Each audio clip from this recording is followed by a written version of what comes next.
Greetings, Commanders! It's Ryant1UM here, and today we are back once again in Stellaris Console Edition, taking a look at the 2.8 Butler patch, as well as the Federation's DLC. Now, the Federation's DLC and the Butler patch, alongside each other, bring with it a ton of amazing features to the game that we're going to be taking a look at in today's video. However, if you want to go ahead and skip the introduction part, go ahead and skip to this time code, and we'll get right into the review/breakdown of the content within the DLC and patch. So, a quick announcement here at the beginning of this video, because I know it has been a bit of a second since I've put out a video on Commander Ryant1UM. Starting Monday the 21st of June, there will be a video of Stellaris, which is most likely going to be the playthrough, uploaded at noon Eastern Standard Time, and then every day after that, except on Saturdays and Sundays, there will be a Stellaris video. I'm finally putting together an upload schedule for Commander Ryant1UM. It's taken me a bit of time to be able to fit it into my schedule, but it will be there. So you can look forward to the playthroughs that'll be coming at noon Eastern Standard Time, Monday through Friday. And as for why I couldn't put out any more of the Gorgonite Devourers videos, when I was approached by Paradox Interactive to do this video, and was given the DLC as well as the patch, it was right when I was getting ready to record another episode for the Gorgonite Devourers. So, due to NDA reasons and not being able to put out the footage of the 2.8 Butler patch, as well as the Federation's DLC, you can kind of understand why I couldn't actually record that. But, let's get right into the actual content with Origins. So in a similar fashion to my 2.6 video, which you can find up in the top right hand corner, 2.8 brings with it a few Origins with the Federation's DLC. So the Federation's DLC is the main thing I'd say within this entire, update. However, the update itself is quite large and substantial in itself. So let's go over some of the new Origins that the game is now including. So in the 2.6 video, we've seen Prosperous Unification, Mechanist, Syncretic Evolution, all of these ones we've already seen. However, we get into the big ones that come with Federations, and I gotta say, as far as bang for your buck goes, this one right here, Shattered Ring, is worth all of the marbles in my opinion. So Shattered Ring. This civilization inhabits a ring world built by unknown forerunners, Halo. If it can be understood and fully repaired, it will grant them great power. So you start with a partially destroyed ring world as your home world. The ring world will start with what's known as an arcane generator that is able to maintain some of your segments. What that means is specific segments on the ring worlds require motes, crystals, and gases to upkeep. However, at the beginning of the game, you're not going to find those until you expand a bit more and explore the cosmos. But this, you actually start off with the ability to have an arcane generator to generate those resources to then upkeep the ring world sections. Very powerful in the beginning of the game. Then we have Void Dwellers. This civilization has made its home in space for as long as it has maintained records. Life in a typical planetary environment is anathema to them. They live on 3 orbital habitats that were only recently united. So you start with not 1, not 2, but 3 orbital habitats and the technology to build more right at the beginning of the game. Members of your species thrive on habitats and produce 15% more. That's all resources. But you have severe habitability and growth penalties on all normal planets, and your hydroponic farms have +1 farmer jobs. Now, what makes the Void Dwellers a very interesting origin to start off with is the fact that with 2.8 Butler, it brings with it the new habitat, the new habitat system. So instead of habitats being a one-and-done build project, you build the habitat at its smallest form, build and you develop it, to then upgrade it into its secondary form, giving you more districts and more things within the habitat. Then you develop it even more and develop it into what's known as the Habitat World, and the Habitat World is its quote-unquote final phase and final form, which allows you to build special buildings as well as develop even more districts on the habitats. So habitats have now become even more powerful than they were in previous updates. Then we have Scion, a personal favorite of mine because it's the best if you want to play a pacifist role, but also one that's pretty nice for waging war against the galaxy as well. So a fallen empire has meddled in the development of the civilization for thousands of years, guiding them onto a path of their choosing, and yes, you start as a vassal of a fallen empire, which means when you start off the game, you not only are under the wing of a fallen empire, but no other empire is going to want to mess with you, because if they go to war with you, they're gonna go to war with your poppy. And I don't think anyone wants to fight a fallen empire as soon as the game starts. Not to mention, the Fallen Empire will be gifting you things throughout your development, which can actually be in the form of anywhere from like a 5 to 8k fleet in the beginning of the game, and who's gonna turn that down? We then have two very similar origins, known as Common Ground and Hegemon. We're gonna go over Common Ground first. This civilization established early contact with their immediate alien neighbors. Finding strength in their differences, they soon decided to face the future and whatever it might bring together. So you start as the leader of a Galactic Union Federation with 2 additional members. The members will occupy any guaranteed habitable worlds slots near your home system, and you start with the Federation tradition unlocked. Full stop, that is an insanely incredible beginning to the game. Being able to start off with the Federation tradition unlocked, you can then begin to add to your Federation without even having to worry about making first contact with any alien species, building rapport with them in the new contact system, making sure that you have, enough envoys with them, making sure that you're trading with them, everything like that. You can literally just start off with the Federation tech. That's insane. Now, the bad side and the downside, I'd say, for Common Ground is you only have your one planet, so it requires you to expand and explore the cosmos, because your guaranteed habitable worlds are now an alien species. Now, the great thing about this is you have strength in numbers. Someone who is, more of a fanatic purifier or a more militaristic empire isn't going to want to go to war with 3 empires as opposed to just 1. So it's nice to have that. But then we have Hegemon. This civilization established early contact with their immediate alien neighbors. Gradually, over the span of a century, they masterminded the birth of an interstellar union in which they would have a dominant role. So you start as the leader of a hegemony federation with 2 additional members. Same thing, with the members will occupy any guaranteed habitable worlds, and you start with a Federation tradition unlocked. However, there's a lot more things right here. You can't be a Gestalt consciousness, you can't have xenophobe, you can't have fanatic xenophobe, you certainly cannot be egalitarian, can't be fanatic purifiers, and you cannot have inward perfection. This is perfect for those authoritarian people who want to rule the galaxy with a bunch of vassals inside of their hegemony, or hegemon, whatever you want to call it. And then finally we come to one of the more peculiar and very interesting origins within the Federation's DLC, and that is Doomsday. This civilization's homeworld is a highly unstable, and it is only a matter of time before it literally explodes. Their only hope is to seek refuge elsewhere before it's too late. Now notice the all-red text saying warning challenging origin? Yeah, it's hard. Your homeworld will explode within 35 to 45 years after the game starts. However, valuable resources from the doomed planet's mantle boost production on the surface, but that comes with quite a few downsides. Now the worst part, there are no guaranteed habitable worlds that will spawn near your system. That's the hard part. You're not guaranteed to find a couple worlds for you to live on and then move all of your pops off of the capital. No. It's certainly a difficult origin.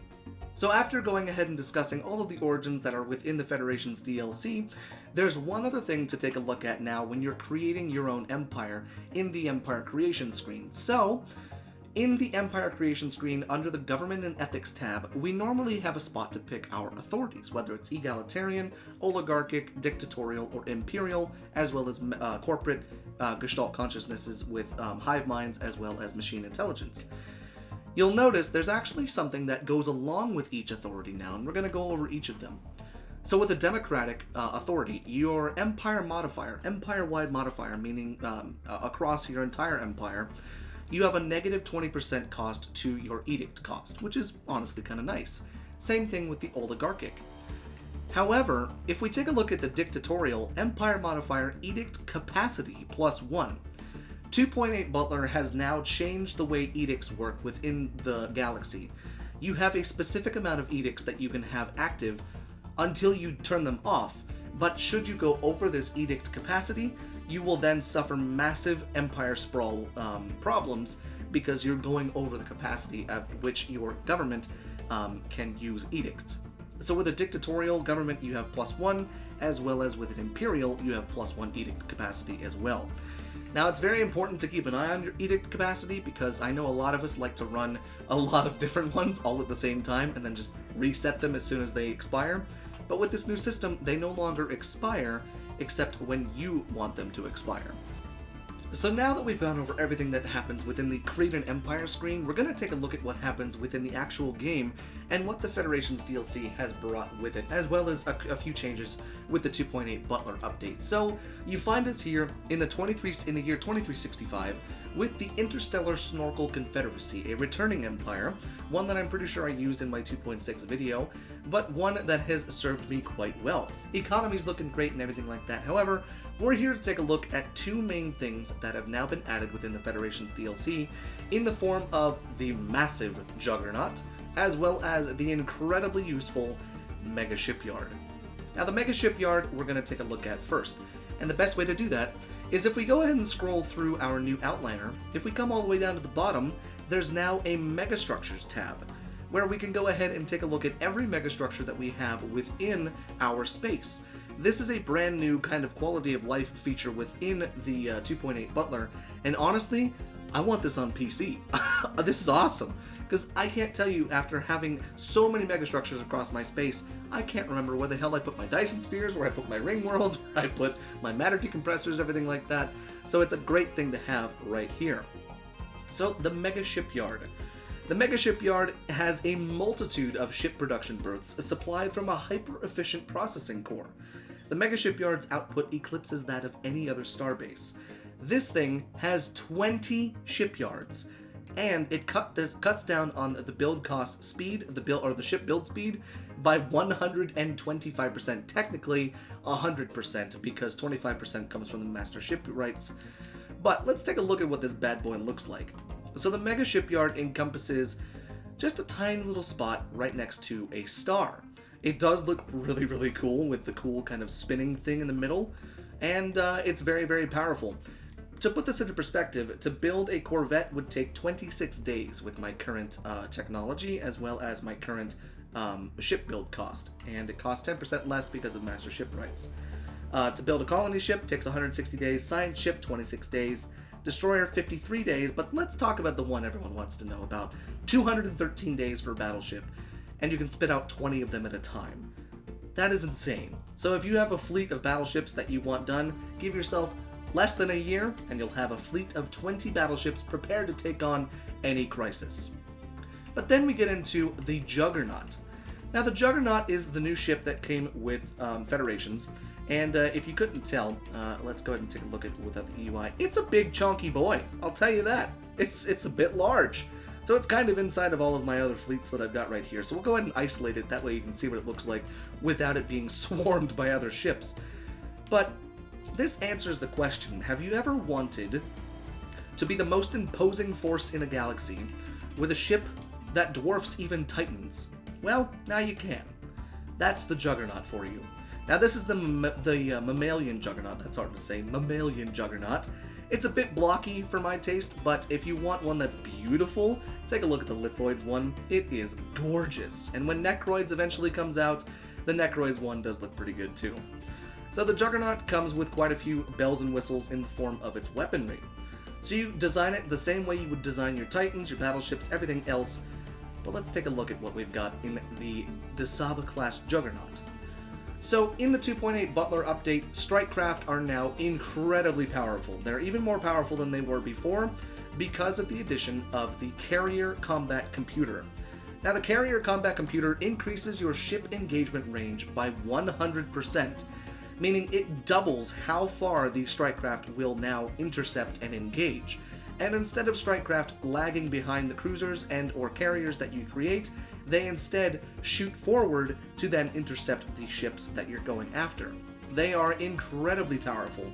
Not to mention, the Juggernaut comes with a special slot right here that can buff a lot of things. So similar to a Titan, you have a bunch of different options. So you've got yourself Strike Command, which gives you a plus 20% strike craft damage and strike craft speed. Target Acquisition Array, which gives your ships a plus 40% ship weapons range. Hello, Titans that can snipe you from across the map. Subspace Amplifier, Hyper Jump Time minus 40%, and Jump Drive Cooldown minus 40%. But then we have the Offensive Auras, ECM Emitters, Point Defense Damage minus 30%, and Point Defense Firing Rate minus 30% is a fantastic one, especially if your enemy is using a crap load of point defense and you want to throw a bunch of strike craft at them. And then finally, the Munitions Plant. Orbital Bombardment Damage plus 30%. Not really the most useful one, but still kind of cool for those of you who like to be a bit more apocalyptic. They are a fairly expensive ship, and they are indeed locked behind a technology. And when you unlock that technology, there is, let's see, the Juggernaut right here. This actually unlocks the Colossal Assembly Yards, which is the same one that you unlock when you research the Colossus project. So, all in all, the Juggernaut is an incredibly versatile ship to have with you, and did I mention it's actually a shipyard in itself? So this thing can actually spit out ships as well, and that's a bit insane, honestly, if you ask me. So if you ever need to repair your ships on the front line, or spit out, a couple Corvettes to make sure that your ships are nice and reinforced, you can spit ships out in this thing, and it's pretty incredible. So while I have you here on the Galactic View screen, there's a few things within the user interface that I want to go ahead and take a look at. The UI, the thing that we all look at all the time. So this is a quality of life update that has been brought to Xbox and PlayStation that's actually not on PC, but works perfectly with the consoles. So for instance, if we take a look at my capital system add-in here, right here, there's a whole lot going on in that system. We got fleets in there, we got allies in there, we've got megastructures, all sorts of that stuff. If I wanted to go in there and take a look at my fleet, I could either go over to the military fleet in the outliner, but if I wanted to take a look at my stuff that's inside of there with my colonies, I would have to go in there, take a look at the colony, scroll around the map, everything like that. It takes a long time. However, now, if you hold the X button, there is a lovely radial option that will take you to wherever you want to go. Want to take a look at the shipyard? Boom, bam. Want to take a look at the interstellar assembly? A boom, bam. Want to take a look at your capital? Look at that. I can now take a look at this and micromanage it very, very quickly. Honestly, one of the cooler functions that have now been added into the console edition, and being able to really just streamline how you do things. It's a very nice addition, honestly. So, now that we're here in the diplomacy screen, we're taking a look at the Bacterian League. They are a xenophobic, fanatic spiritualistic empire, and I want to draw your attention to the right-hand side of the screen where it says Neutral Relations. This is something that's a little bit new to the 2.8 Butler, and it's relation levels. So the relation levels can go from negative 1500 to positive 1500, and each of those require different, or I should say, each of those levels unlock specific things that you can actually do with the Empire through diplomacy. Now, what do I mean by that? Well, having terrible relations, you're really not going to be able to form commercial pacts, you're not going to be able to form research agreements, or defensive pacts, or anything like that. However, with excellent relations, you can then, possibly form commercial pacts. You can invite them into federations. You can have defensive pacts with specific empires. So, it's honestly kind of a nice thing that breaks down exactly what level of relations you need to have in order to have them in specific things.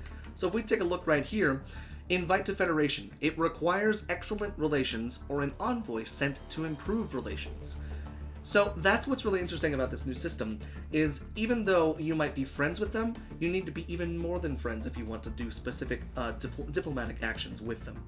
So again, with some of the quality of life improvements, if we go ahead and take a look at the Traditions tab, there's now a button right there that will take us to the Unity Ambitions straight from the Traditions screen. So instead of having to scroll through all of the edicts and everything like that, there's now a button to do it. It's just a lovely amount of quality of life updates within the 2.8 Butler update.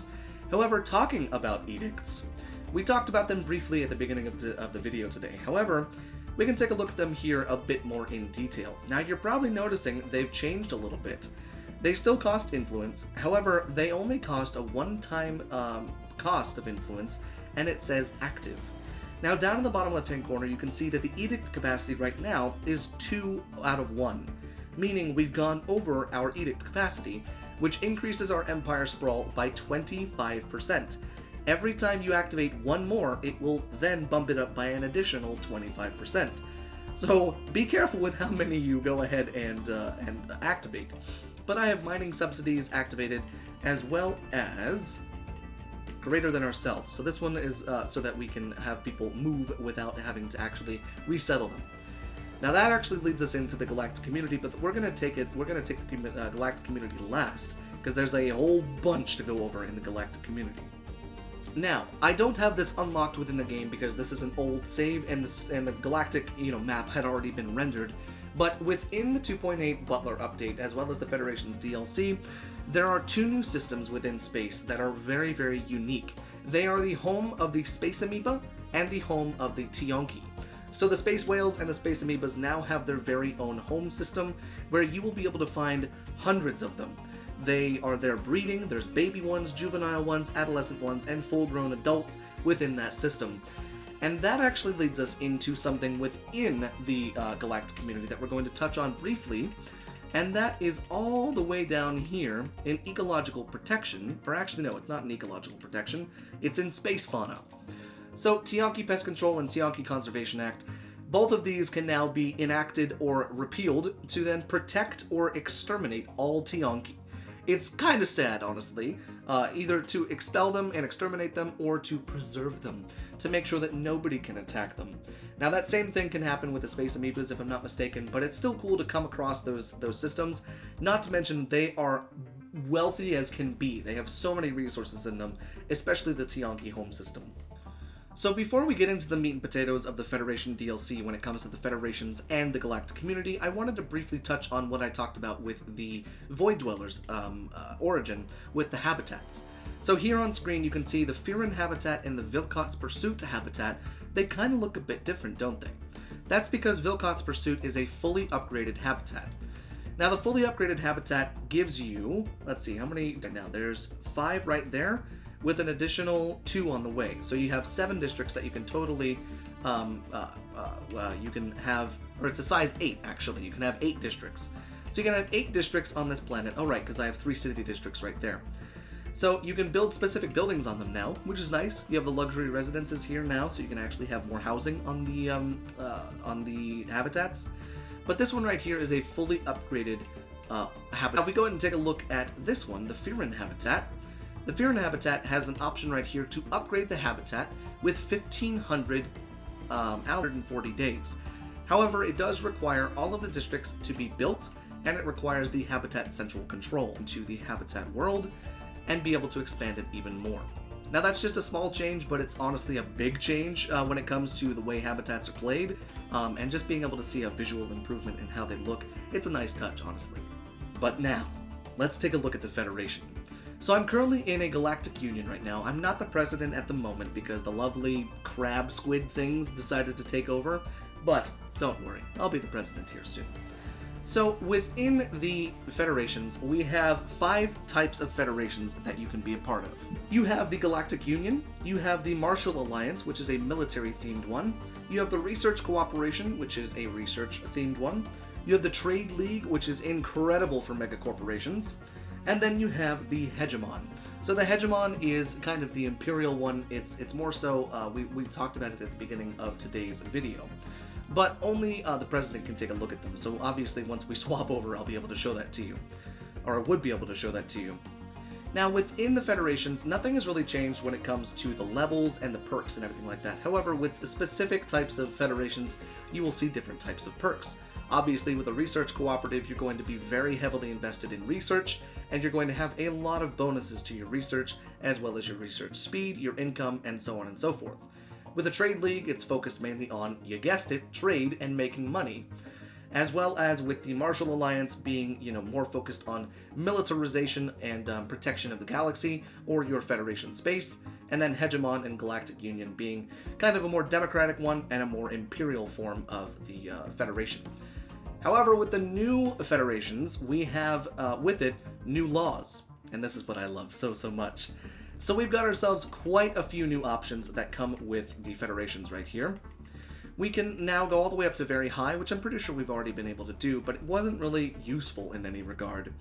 But we now have fleet contribution, we have succession type, so you can have random, challenges, or strongest. We have succession power, which means when it comes to choose the next president, you can either be based on economy, diplomatic weight, technology, or fleet power. Succession terms, you can actually have it on status change, A new president is chosen whenever another member surpasses them by 25%, and depending on what you have on the succession type, that will be whether or not it's technology 25%, fleet 25%, economy, so on and so forth. Federation fleet construction, you can have it to where it's only you or everyone in the Empire or in the Federation. Can subjects join? And your vote weight. Now this is vote weight be diplomatic is the best way to just control whatever you want within your Federation. So for instance, my diplomatic weight at the moment is 50,566, and my friend in my Federation only has 2,677, meaning any laws that I want to pass, even if they vote no, will pass, because it's diplomatic weight. That's the lovely part about being able to literally throw around your weight when it comes to that. You can have war declaration on unanimous majority or president decides, same thing with inviting members, and then you can vote to have it so that you have the president can decide when to kick members. Free migration, as well as allowing separate treaties. What this means is, if you want your members within the Federation to be able to have their own pacts with other empires that are not within the Federation. So trade agreements or research agreements.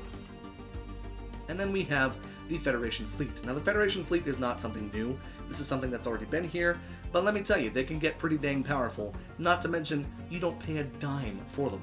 So with having gone over all of the Federations, this now leads us into the Galactic Community.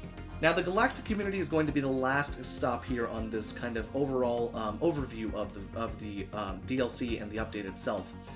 Now within the community, the Galactic Community was introduced in 2.6, and it was honestly a very cool thing to see. However, with the Federation's DLC and the 2.8 update, it really fleshes it out and builds upon the system that was already there. Now you're probably noticing down in the bottom left-hand corner that there is a new kind of tab known as the Galactic Council. Now we'll get to that, don't worry, we'll get to that. However, within here we now have quite a few more laws that we can go ahead and pass, including the formation of the Galactic Market and the banning of organic slaves. We have more sanctions that go all the way up to Major, as well as new things within the politics and culture.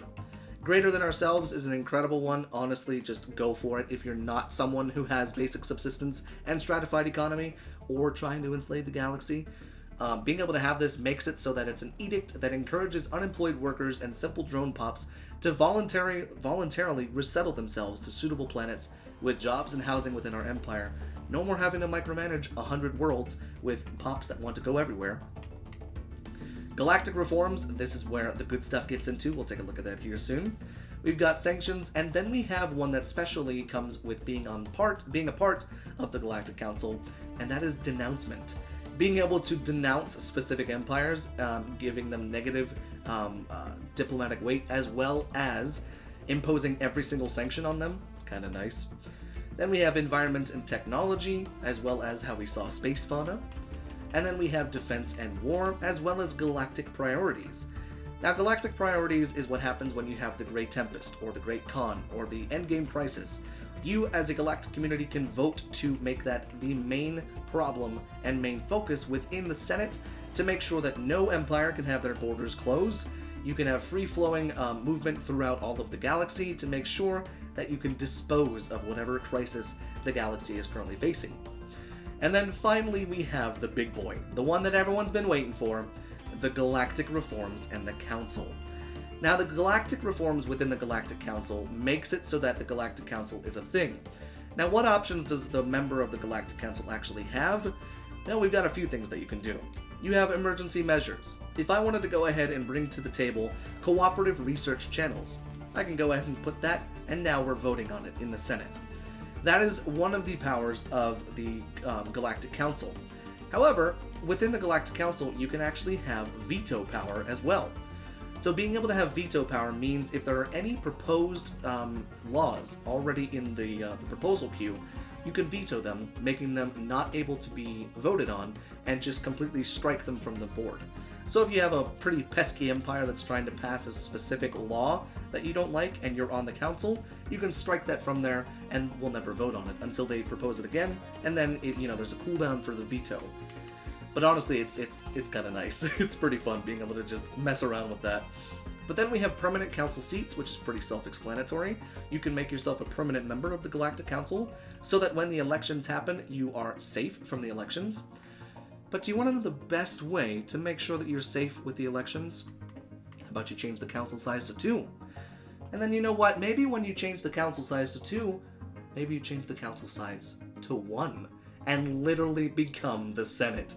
And I kid you not, I wish that it had the option right here to see the change the council size to 1, but the description says I am the Senate, and it's perfect. It's perfect. So for all your Palpatine raging for all your Palpatinely interested, everything like that, all of your galactic ambitions, this is the best way to do it. Changing the council size to 2, and then changing the council size to 1, becoming the Senate and becoming the ruler of the government. Honestly, kind of cool. So there you have it. I believe that is everything that I could have gone over as far as a broad overview and kind of an in-depth overview, as well as what's coming in the 2.8 Butler update and what is dropped within the Federation's DLC. Now, this DLC and this update has brought with it a ton of diplomacy upgrades and updates. It's brought with it a ton of quality of life updates and upgrades. But when it comes to the DLC itself, you can look forward to using the new Federation types, you can look forward to using the new Juggernaut, as well as being able to use a whole bunch of options within your Federations. Honestly, a very, very cool DLC to have, but the 2.8 Butler update makes it so that everything works so well together. So let me know what you guys are thinking down there in the comment section. Are you guys interested to get Federations? And if so, are you interested to get the Ancient Relics and Necroids in the future? And let me know what the name of your first Federation is going to be when you become a Trade League, or a Hegemon, or a Martial Alliance, or a Research Cooperative. I'd love to hear your guys' answer. And hey, if you've got any Star Wars memes, put them down there in the comment section. Once again, a huge thank you to Paradox Interactive for sponsoring today's video by giving me access to the 2.8 Butler update, as well as the Federation's DLC. Until next time, this is Commander Ryan1UM, signing off.